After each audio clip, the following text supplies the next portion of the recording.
Halo semuanya, selamat datang kembali di channel Daddy DND. Ya teman-teman, di video kali ini saya akan kasih tutorial cara menampilkan persentase baterai di HP Vivo Y400. Langkah pertama kita buka pengaturan, lalu kita scroll ke bawah.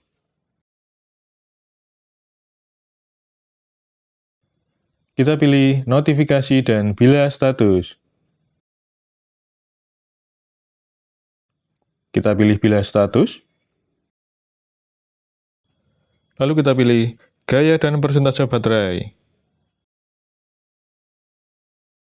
Tampilkan di luar ikon baterai.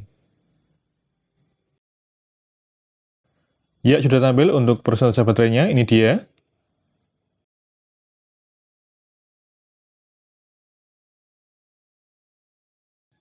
Semoga bermanfaat teman-teman. Kalau kalian suka bisa like dan subscribe. Sampai jumpa di video selanjutnya.